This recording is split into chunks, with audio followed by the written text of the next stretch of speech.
안녕하세요, 구루발리입니다. 오늘 여러분들에게 소개해드릴 영상은 저의 사업 망한 썰 2탄을 준비했습니다.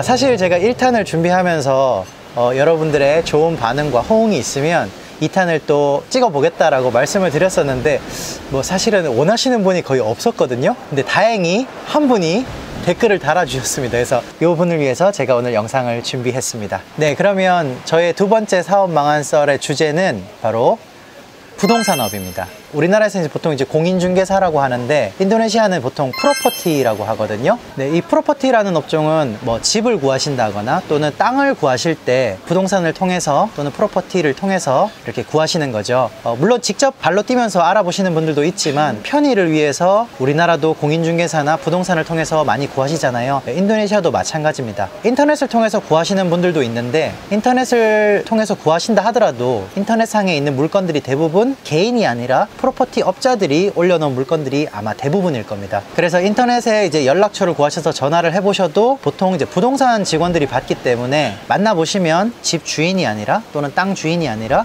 이런 부동산 업자가 대부분입니다. 네, 그래서 이런 점 때문에 저도 집 구할 때 애를 많이 먹었고, 그렇다라고 한다면 여기 새로 오시는 분들도 집을 구하실 때 저 같은 한국인이나 외국인이 도와준다라고 하면 조금 편하게 집을 구할 수 있겠다라는 생각을 해서 제가 직접 이제 부동산을 해보자 라는 마음을 먹고 오픈을 하게 됐습니다. 그런데 이제 여러분들이 아셔야 되는 거는 제가 일전에 이제 사업하기 영상에서 말씀드렸듯이 일부 업종은 외국인 이름으로 법인 설립이 불가능합니다. 마찬가지로 이 프로퍼티 업종도 외국인 이름으로는 설립이 불가능하기 때문에 저도 현지인의 이름을 빌려서 이제 오픈을 했고요. 그리고 이제 저는 그 직원으로서 이제 일을 하게 된 거죠. 그래서 방식 자체는 현지 법인입니다. 로컬 법인이라고 생각하시면 되고요. 로컬 법인을 오픈해서 거기에 이제 직원으로서 운영을 했다라고 생각하시면 돼요. 그게 몇 년도지? 네, 사실은 이 프로퍼티는 제가 일전에 사업 망한 썰 1탄으로 방송했던 PVC 문 팔았던 얘기를 했잖아요. 그거보다 사실은 이전에 오픈을 했습니다. 오픈은 그 이전에 했어요. 그리고 요거를 오픈할 때 제가 이제 괜찮다라고 생각했던 게 인도네시아가 이제 아직까지 외국인이 집을 구매할 수 없는 구조다 보니까 발리에 들어오는 외국인들은 계속 늘어나요. 근데 집을 자기 이름으로 소유를 할 수가 현실적으로 좀 힘들다 보니까 대부분 임대를 하게 되죠. 저 또한 마찬가지였고요. 그러면 집을 계속 구하는 사람이 있으니까 그만큼 부동산업이 괜찮겠다라고 생각이 들었습니다. 그래서 이걸 시작하게 됐고요. 처음에 이제 오픈하게 된 거는 최근에 가장 발리에서 핫한 지역인 짱구 지역이에요. 짱구에 이제 판타이 브라와라는 지역이었는데 그쪽이 이제 그때만 하더라도 외국인이 그렇게 많지는 않았어요.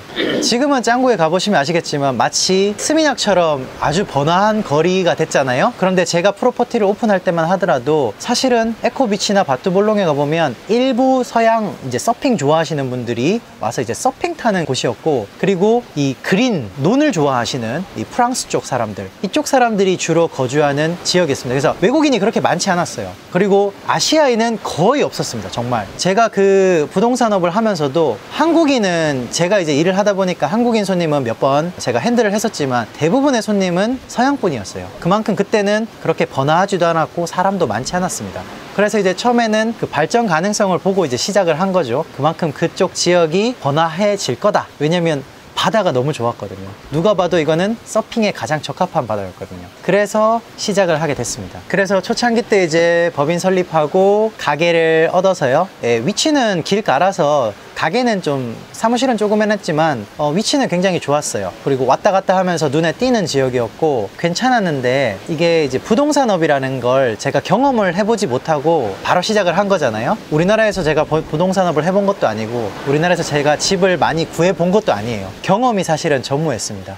그러다 보니까 이제 어떤 식으로 일단 집주인과 컨택을 해야 되고 손님이 있다 하더라도 집주인과 컨택이 먼저 이루어져야 중개를 해줄 수 있잖아요. 그런 부분에 대해서 사실은 지식이 좀 전무했습니다. 그리고 계약서는 어떤 식으로 작성해야 되는지, 공증은 받아야 되는 건지 안 받아야 되는 건지 이런 부분에 대해서 이제 디테일하게 공부를 못했던 부분이 있었습니다. 처음에.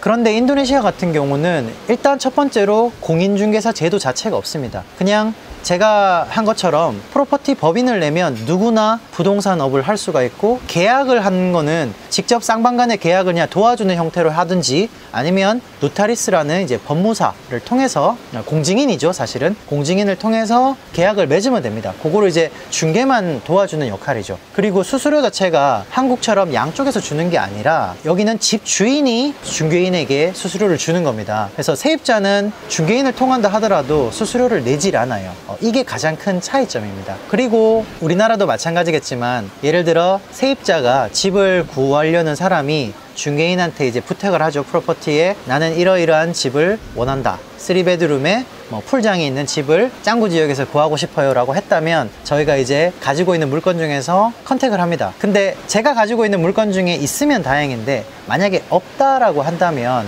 분명히 다른 에이전트나 또는 다른 브로커들이 있어요. 개인 프리랜서 브로커들이 있어요. 그 친구들한테 연락을 해서 이런 물건을 찾는 손님이 있는데 가지고 있냐 라고 해서, 만약에 적합한 물건이 있다라고 해요. 그러면 제가 손님을 데리고 그 집에 갑니다.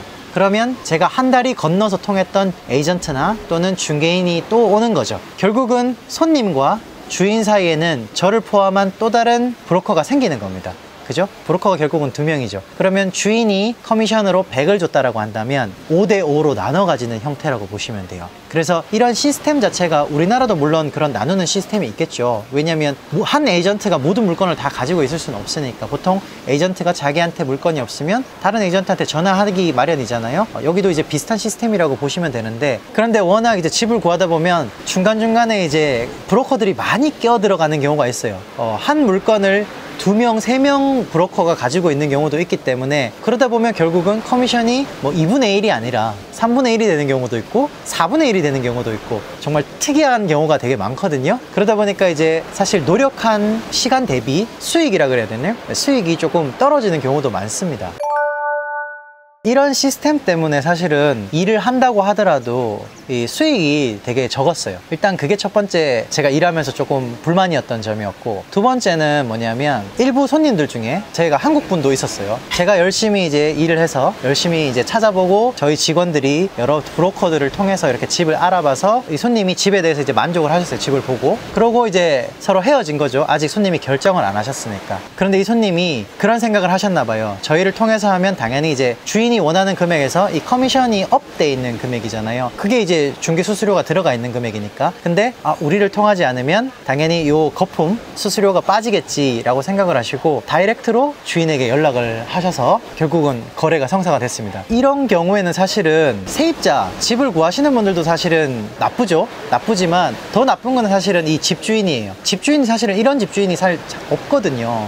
왜냐면 이런 식으로 부동산 이 중개인들끼리도 서로 다 연락을 하는 사이이기 때문에, 이 집주인은 이런 식으로 뒤통수를 치더라 라고 소문이 나면 다음부터 이 집을 사실은 중개를 해주질 않습니다. 근데 이 집주인이 이제 욕심이 좀 났던 것 같아요. 그리고 아니면 뭐 급전이 필요했겠죠. 빨리 성사를 시키고 싶으니까. 이 양쪽이 사실은 저는 다 잘못했다고 보는데, 아무튼 이런 문제가 여러 번 있었어요. 결국은 우리가 일을 해서 집을 구해줬는데, 이 사람들은 이 수수료가 아깝다 보니까 집주인도 수수료가 아깝고, 이분도 그 수수료가 업되어 있는 집값이 아깝다라고 생각을 하셨겠죠. 이런 부분이 굉장히 치명적이었어요. 일을 하고도 수익이 전혀 발생하지 않은 거잖아요. 근데 이제 이런 일이 자주 발생하다 보니까 이게 그냥 저희만 엮여 있으면 똥 밟았다, 더럽고 치사하다 라고 넘겨버리면 되는데, 아까 말씀드린 것처럼 이런 한 번의 거래에 있어서 저희만 엮여 있는 게 아니라 저희 외에 다른 에이전트들 또는 프리랜서 브로커들이 껴있는 경우가 있기 때문에, 이 친구들은 엄청 열받거든요. 이거 왜냐면 자기가 가지고 있던 물건인데 자기를 통하지 않고 거래를 해버린 거잖아요. 사실은 이런 경우에 진짜 열받아서 집주인 찾아가서 뭐 멱살 잡는 경우도 있고, 또는 뭐 뱀을 풀어버리겠다 뭐 이렇게 협박하는 경우도 있어요. 어쨌든 이런 문제 때문에 또 제가 이제 접어야겠다라는 생각을 하게 됐고, 그리고 세 번째로 제가 그만둬야 되겠다고 생각을 한 게, 이 우리나라는 보통 집 보러 가면 부동산 중개인이 키를 가지고 있는 경우가 많잖아요. 그래서 세입자 입장에서는 집을 보러 가고 싶으면 부동산 중개인만 따라가면 집주인이 바로 와서 문을 열어주거나, 아니면 중개인이 키나 비밀번호를 알고 계셔서 바로 집을 볼 수가 있잖아요. 근데 인도네시아는 특이하게 집주인이 저희한테 물건을 내놓더라도 저희한테 열쇠를 맡기는 경우가 정말 1%도 안 됩니다. 아주 드문 케이스이기 때문에 저희가 열쇠를 가지고 있지 않아요. 그래서 세입자가 뭐 이 A라는 물건을 보기를 원한다고 해도 저희가 바로 보여줄 수 있는 게 아니라 주인한테 연락을 해서 일정과 시간을 잡아야 돼요. 일정을 잡아야 되다 보니까 세입자 입장에서는 오늘 하루에 여러 군데 집을 한 번에 보고 딱 결정을 하고 싶은데 그렇게 일정 잡는 게 되게 어렵습니다. 그리고 일정을 잡아 놓는다 손 치더라도 인도네시아인들 특성상 그 약속 시간에 나타나는 경우가 많지가 않거든요. 그러다 보니까 일정이 계속 뒤로 딜레이 되고, 그러다 보면 또 손님 입장에서는 좀 불만이 쌓이죠. 기다려야 되니까. 덥잖아요. 그리고 낮에 돌아다니면. 이러다 보니까 하루 종일 일했는데 결국은 집은 뭐 2군데, 3군데밖에 못 보는 경우. 그러다 보니까 선택의 폭이 좁으니까 또 다른 부동산으로 가버리는 경우. 이런 일이 많이 발생을 하더라고요. 물론 이제 저희가 또 능력이 부족한 부분도 있었지만 인도네시아 문화죠. 키를 안 맡기는 문화 때문에 일을 하는데 굉장히 애로사항이 있었습니다. 네, 그래서 이런 이유로 사실은 제가 한 2014년도, 5년도 그 경에 가게를 이제 접었죠. 연장을 안 하고 접었는데 사실은 접고 나서 한 1년 뒤에 좀 많이 후회했어요. 왜냐하면 여러 가지 이런 애로사항들이 있어서 접긴 접었는데 지금 발리의 짱구를 가보시면 아시겠지만 제가 접을 때랑 지금이랑 완전 천지 차이거든요. 진짜 하늘과 땅 차이로 동네 자체가 많이 달라졌습니다. 그때는 정말 논뿐인 거리였는데 지금은 가보시면 정말 스미냑 같은 시내가 돼 있어요. 그 미래를 내가 볼 수 있었다면 안 접고 있었을 것 같아요. 그리고 그때 당시 이제 부동산을 하다 보니까 저희한테 정말 괜찮은 물건들이 많이 들어왔었어요.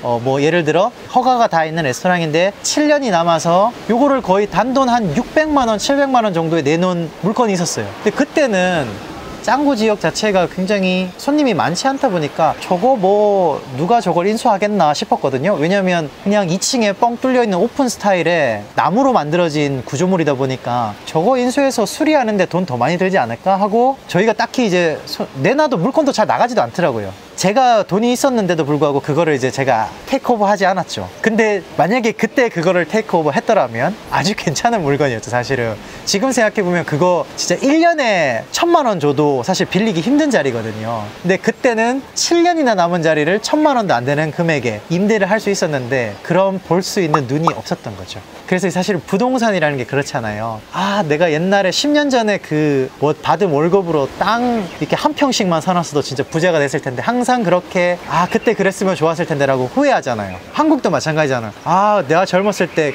강남에 그 잠실에 땅 하나씩 사놨으면, 아파트 하나씩 사놨으면 어땠을까, 그런 후회를 하시잖아요. 그래서 여기도 마찬가지인 것 같아요. 지금에 와서야 하는 후회지만 그때는 그런 볼 줄 아는 눈이 없었던 겁니다. 그래서 타이밍도 안 맞았고 능력도 부족했고 그런 여러 가지 요인이 겹쳐서 결국에는 이제 접게 된 거죠. 그래서 지금 생각해보면 뭐 아쉬움도 남고 사실은 뭐 접을만 했다라는 마음도 들어요. 능력이 그만큼 없었던 거죠. 만약에 준비가 됐던 사람이라면 그걸 밀고 더 나갔었겠죠. 되든 안 되든 한번 해봤을 텐데 그런 끈기나 아직 능력이 없었던 것 같아요. 네, 그래서 이런 여러 가지 이유로 부동산을 접게 됐는데 혹시나 이제 부동산을 계획하고 계신 분들이 있다면 사전에 많이 준비를 하셔야 될 것 같고 다른 사업이랑 다 마찬가지입니다. 이 직원들을 다룰 수 있는 언어 능력, 이게 가장 필수적이고, 그리고 두 번째는 인도네시아의 이 부동산 시스템 어떤 식으로 거래가 되는가, 뒤통수 안 맞으려면 어떤 준비를 해야 되는가, 요런 게 이제 또 공부가 돼야 되는 것 같고요. 마지막으로는 시장을 내다보는 눈. 본인이 돈이 있다면 사실은 괜찮은 물건이 나왔을 때 본인이 테이크오버 해야죠. 그게 돈 버는 길 아닙니까? 근데 그거를 못하는 사람은 결국은 중개 수수료로만 사업을 꾸려나가기에는 뭔가 좀 부족함이 있다, 저는 그렇게 생각이 들더라고요. 네, 이렇게 저의 사업 망한 썰, 망했다기보다는 이제 접었다라는 표현이 맞을 것 같고요. 이렇게 어느 정도 준비를 하신 다음에 어떤 사업이시든 시작하시길 당부드립니다. 네, 그러면 오늘 영상은 여기까지 찍도록 하고요. 그런데 오늘 혹시 영상 보신 분들 중에 또 망한 썰 3탄이 궁금하신 분들이 한 분이라도 계신다면 제가 또 이어서 세 번째 접은 썰 준비해 보도록 하겠습니다. 네, 그러면 더 좋은 컨텐츠로 또 여러분들 찾아뵙도록 하겠습니다. 안녕히 계세요. 안녕.